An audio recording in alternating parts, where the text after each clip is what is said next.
MacKinnon hits a milestone. The Sabres fight back last night. And we take a look at the NHL standings heading into the Christmas break this year versus last year, plus a full weekend of action to preview and more coming up on today's Locked On NHL. You're Locked On NHL, your daily podcast on the National Hockey League. Part of the Locked On Podcast Network, your team every day.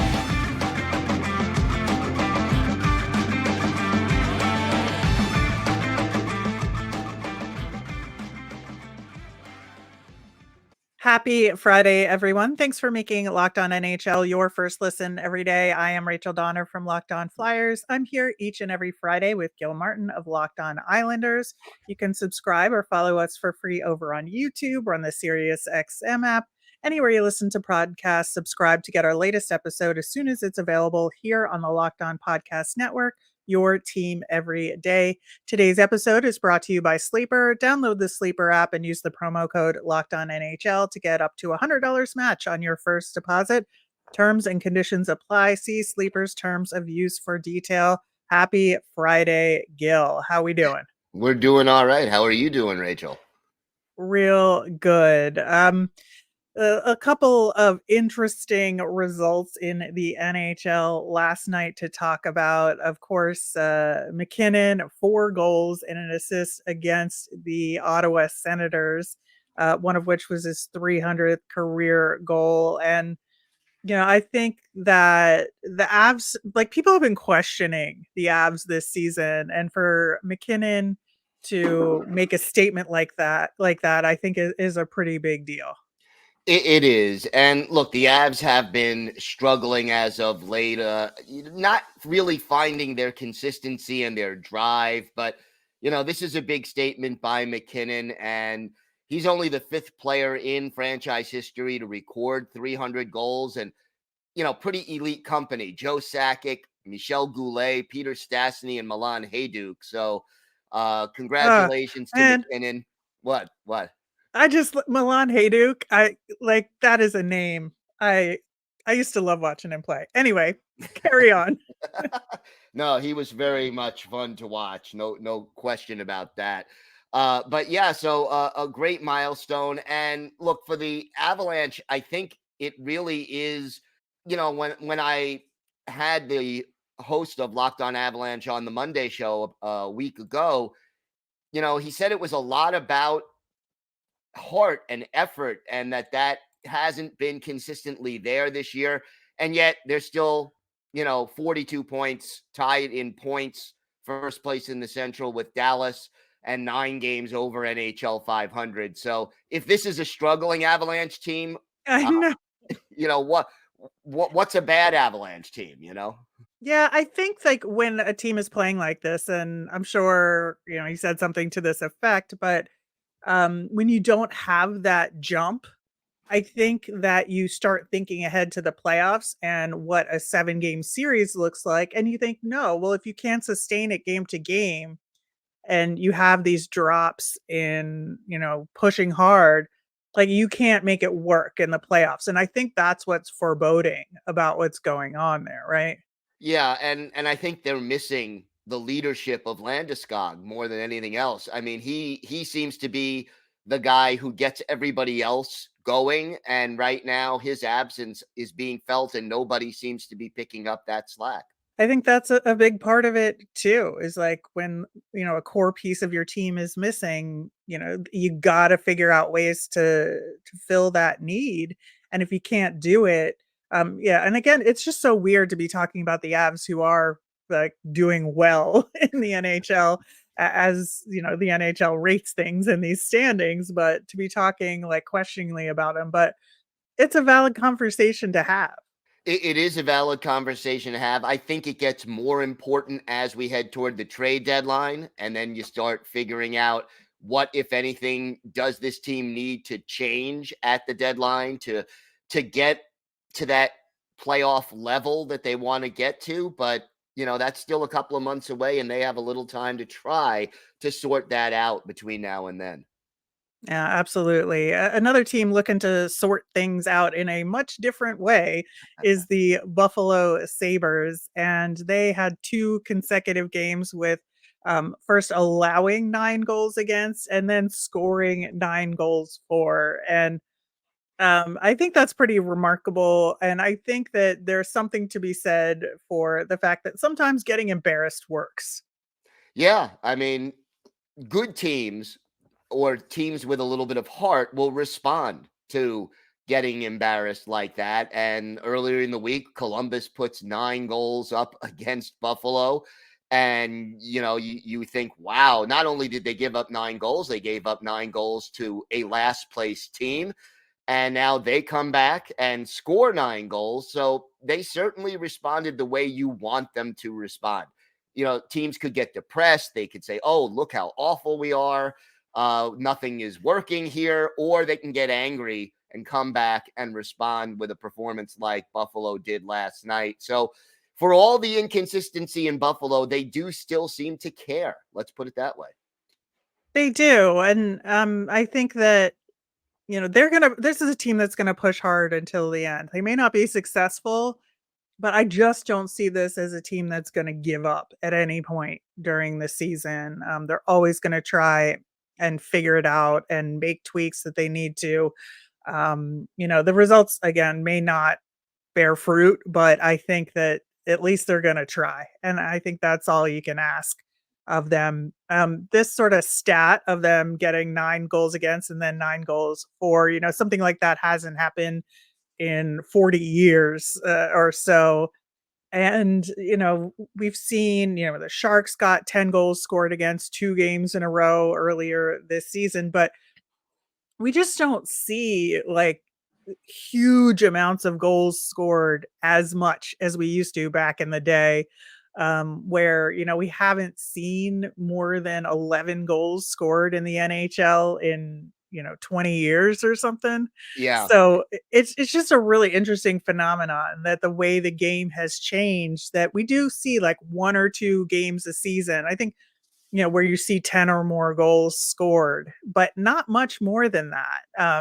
Yeah. And I just find that fascinating.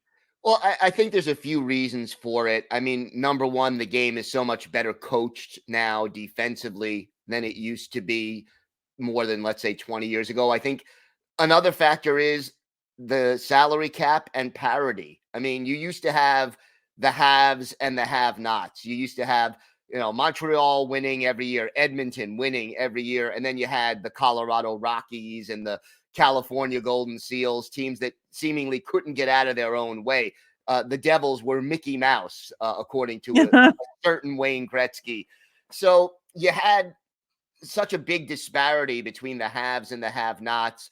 And like right now, even the worst team in the NHL is nowhere near as bad, relatively speaking, as some of those teams in the post-expansion era and into the 80s.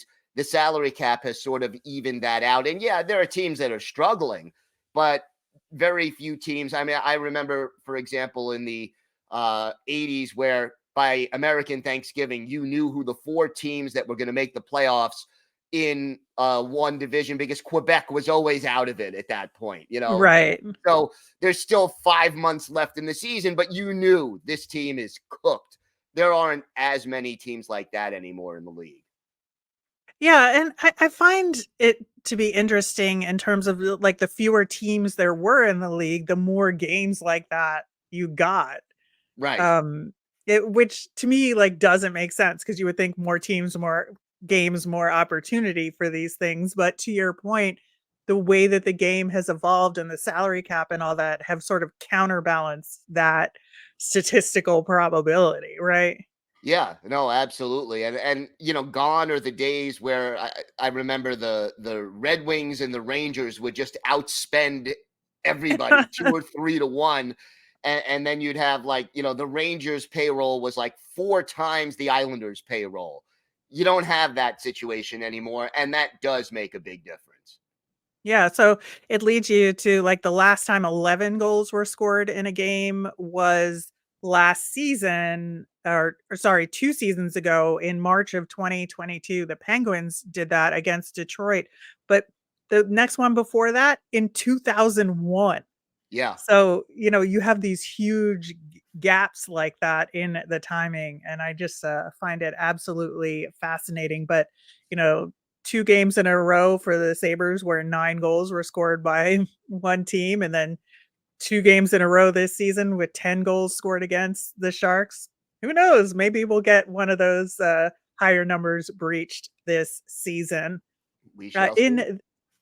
In the meantime, looking at the standings last year at this time versus now is a really fascinating look at what has happened in the league. We are going to get to that coming up next. You know that feeling when your favorite NHL player scores a hat trick? If you want to get that feeling and win 100 times your money, play daily fantasy hockey on the Sleeper app. As the official daily fantasy app of the Locked On NHL network, Sleeper is our top choice for daily fantasy sports, especially daily fantasy hockey. You can also play daily fantasy NFL, NBA, MLB, and college football on Sleeper, and entries can be made in under a minute with elite players in the NHL like Connor McDavid, Sidney Crosby, and Austin Matthews, plus the new guys like Connor Bedard. All you need to do is make more or less picks on stats for these guys. You choose from stats like goals, assists, saves, plus, minus, and more. To win 100 times bet on Sleeper, you need to correctly predict the outcome of 8 player stats. You can win 100 times your money playing daily fantasy hockey with Sleeper. So start paying attention and nail those picks so you can start winning big. Use the promo code LOCKEDONNHL and you'll get up to $100 match on your first deposit. Terms and conditions apply. That's code LOCKEDONNHL. See Sleeper's terms of use for details and locational availability. All right, Gil. So looking at the standings that we have in the NHL right now versus last season at this time, I think, there are some surprises here as far as how teams were predicted to do this year, but just in terms of how much things have changed and yet how much things have stayed the same in a lot of ways. Yeah. And I think, you want to start off this conversation in the Metro division because it's just so fascinating because you look at the top 3 teams in that division last year at this time: Carolina, New Jersey, Pittsburgh. Well, those 3 teams in a bunch have now slid almost all the way to the bottom, just above Columbus where they were last year. So and then you have the Islanders and the Flyers in that bottom slot, move them up and then bump the Rangers. It just seems upside down. It is. It's almost like someone put the standings in a snow globe, shook it up, and Yeah. it settled in a completely different way. But yeah, I mean, let's start with your Flyers because I think they are one of the bigger surprises in the league. And, right now, in second place, 7 games over NHL 500, and a year ago, 5 games under NHL 500 and in 7th place. What has been the big difference for the Flyers? It's the team culture. It's honestly they work really hard and they've developed a hybrid approach of staying strong defensively and structured, and having one of the top power penalty kills in the league, but then also getting more active offensively on the rush. And I think there's a lot more to go with this team, and there's a lot more things they can fix, but they're finding more success than not so far this season. And last year, they just didn't have the heart. And when things went bad, they let it spiral. And so far this season, that has not been the case. Yeah, no, they are definitely looking a lot better this year, and that's encouraging to see. And I guess on the flip side, Carolina was in first place, and they can't seem to find consistency this year.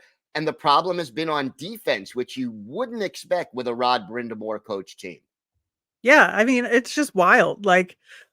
I just don't, understand how that happens. I mean, I know they've had some injuries and goaltending has always been a little bit of a question mark there. But yeah, they've had to have a players only meeting. Just so interesting how things have changed in a year. You look at the Atlantic division and there's Boston sitting right on top. Yeah. Um, Yeah, as pre and yet they are very far off their pace of a year ago, which is, I mean, it's a record-setting pace, but they were 22 games over 500 a year ago. They're 14 games over NHL 500 now, and yet they are still in first place by 6 points. Yeah, I mean, we knew last year wasn't repeatable, and Right. at this point last year, everybody was still wondering, can they keep this up? And spoiler alert, they did.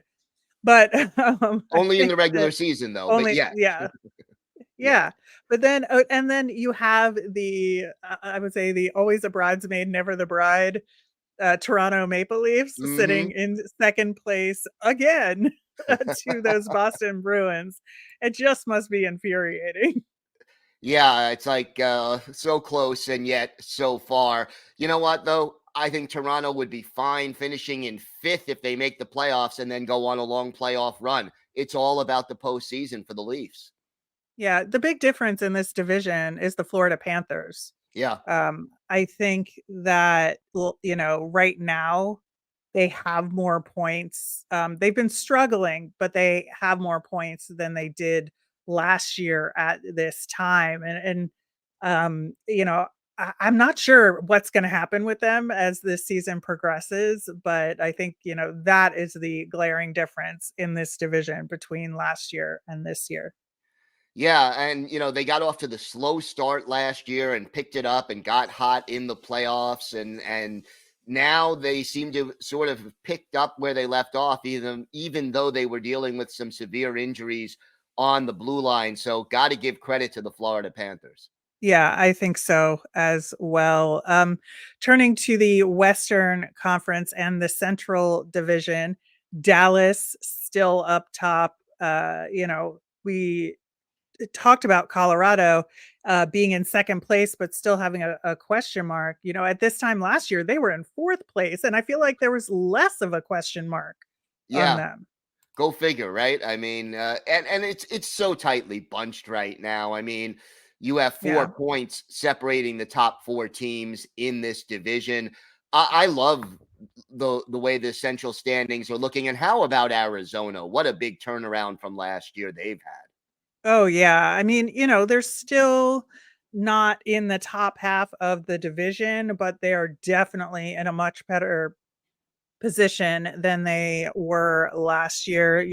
They're over 500 now. They were well under 500 then. And, I think that that is one of the good side stories comparing last year to this year. On the other side, you look at Minnesota, not so much. I mean, Minnesota was sitting comfortably in third place in the division last year at this time, and they've just been a wreck. And the inconsistency, I think, would be the one word I'd use to describe them. Yeah, they can't seem to get out of their own way. And, seventh place right now, a -4 goal differential. And yet I'm not ready to give up on the Wild. You get on, they've won two in a row. If they can put together a little win streak, they'll be right back in the thick of it because this division is 10 points between first place and seventh place. And, you look at Winnipeg, who is only 1 point out of first place in the division right now. They were in second place last year. So it seems like the expectations and the results were high from year to year so far, but, they didn't go anywhere last year, really. So, like, can Winnipeg keep it up and push through this time? Yeah, that's going to be the big question. I am going to be keeping a close eye on this division. I love how tight it is and the way that these teams are battling each other for, you look away for a week and the standings will have changed drastically because it's all so close and there's such a small margin for error in this division right now. Yeah, and I think the Pacific Division has its storylines as well, but a lot of similarities. So you have Vegas and LA as the top two teams, from last year at this point, and Vegas tied for first in the division, LA in second place. But there's a much bigger margin between the Canucks and Vegas, who are tied for first place, and the Kings. But the Kings are way behind in games played. So I feel like there's a little more parity there.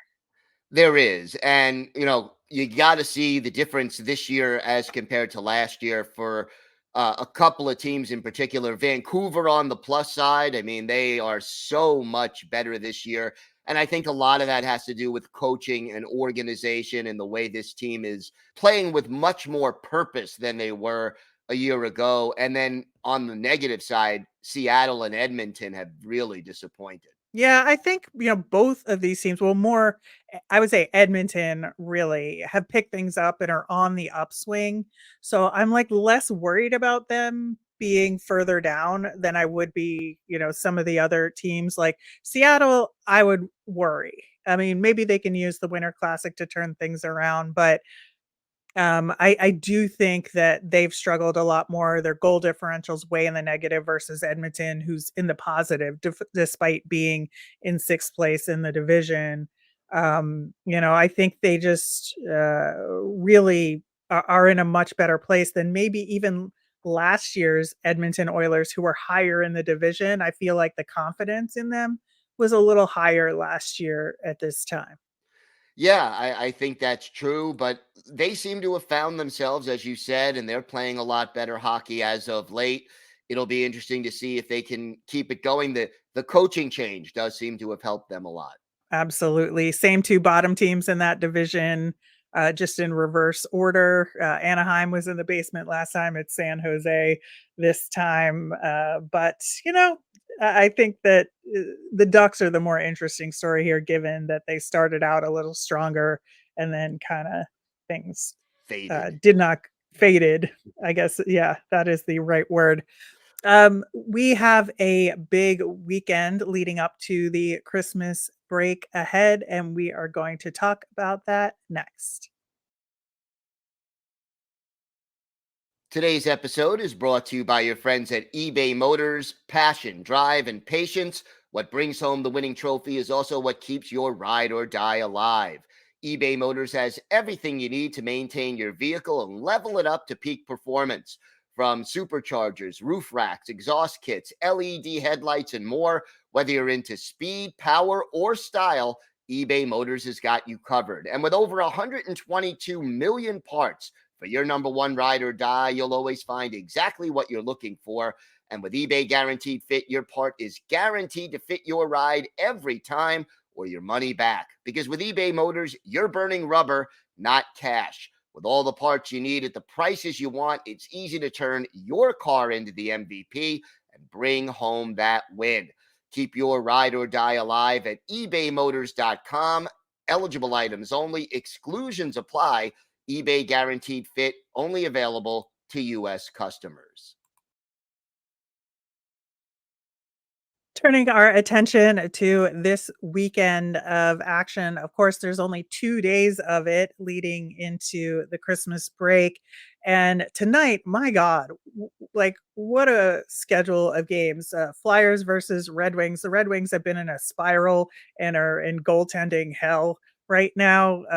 With the injuries, and Flyers just lost to the Nashville Predators, so are looking to bounce back from that. Should be a fun one in Detroit. And then the aforementioned Edmonton Oilers are in New York facing the Rangers at MSG. Rangers atop the Metro Division, Oilers on the move. Like this, like I am excited for this one. Yeah, that's going to be an entertaining game at the Garden, and I think this is a great test for Edmonton being on the road, going up against a first place team. They are making progress, but I think this is sort of a bellwether game to see exactly how much. Exactly. And then the Bruins at the Jets, like, division leader against a team that is maybe one of the more fun, good teams this year. And with the Bruins, playing better and better as the season has progressed, I think, playing Winnipeg, this is going to be a lot of fun. It is. And I want to see Winnipeg get a little more recognition and a little more respect on in from the national media in both the US and Canada. They are quietly one of the better teams in the league right now. They need to keep that going, but I've been impressed, and this should be a great game between them and Boston. Yeah, and then we have an original six, Habs versus Blackhawks to round out the evening. Then Saturday, we've got a whole massive bucket of games as everybody's getting in their last games before the break. Stars versus Preds to begin the day in the afternoon. Again, the Predators have just been on a tear. They've been playing generally really well up against the Stars, divisional rival, and looking at, the opportunity to maybe inch up towards them in that division. Yeah, I mean, this is not a peace on earth, goodwill to men kind of game. This is a No. rivalry, and this will be a fun one, a good matinee right there to kick things off for hockey fans. Yeah, then we have a good game between the Vegas Golden Knights and Florida Panthers in the afternoon. I think, the Panthers have a lot to prove against the defending Stanley Cup champions who have had a great season so far. I like this matchup. Well, it's a Stanley Cup final, Yeah. revival here. So you think the Panthers have a little revenge on their mind in this one? Probably. I think there's some leftover hostility there as well. And a bunch of teams have a back-to-back going on here, including the Detroit Red Wings, who are going to be facing the Devils, who've been really struggling. These are two struggling teams right now, and which team will figure out how to get it done in this one, I think is fascinating. Yeah, it is. And you didn't expect either of these teams to be struggling the way they are. It's for me, especially the Devils, just because they Yeah. have so much young talent. Maybe they made a little too much progress last year, and they took a little step back this season. Yeah, they did, and you're right, it's the way that they're struggling that's Yep. interesting, not that they are struggling. It's just like, what's going on there? How about that Islanders versus Canes game? Yeah, Islanders want to get a little revenge for being eliminated by the Canes. And the first two times these teams have met, both games went into overtime. This is an important 2-point game, or 4-point game, I should say, for the Metropolitan Division because the standings are so tight. And it's always tough to win in Carolina. Yeah, it really is. I also love an old-fashioned Blackhawks Blues game. That is the fan bases do not enjoy each other, so I enjoy that from afar. Um, our aforementioned Arizona Coyotes facing the Avs, another divisional matchup here with interesting implications, and just I find that division so much fun to watch this year. It is. And the Coyotes, you're 4 games over NHL 500. You make a statement if you go into Denver and beat the Avalanche. Absolutely, absolutely. And then to round out the last couple of games before our Christmas break, we've got the Flames in LA and the Sharks in Vancouver. Yeah, and the Flames again, one of those teams that is just struggling this year. But getting a win in LA before the break would certainly give them a little momentum. And let's say this much: as bad as the Sharks were earlier in the season, they have played better over the last 10-15 games. Yeah, they have, and you knew that was gonna happen eventually. It was just a matter of time. This is a very streaky league and these sort of things just kind of level themselves out. But I think Vancouver, needs to maintain their position in the division. They're at home. It's the big holiday game where, people are back home and they're with their families and they're coming to the game. Like, you want to go out on a high note before the break. Yeah, and again, so little margin for error, and the Canucks are playing some great hockey. Absolutely. And so after that, not another NHL game until next Wednesday. That will do it for today's show and for Locked On NHL before the Christmas holiday.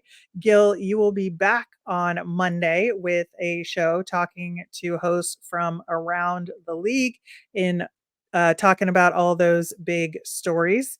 And have a great holiday, everyone.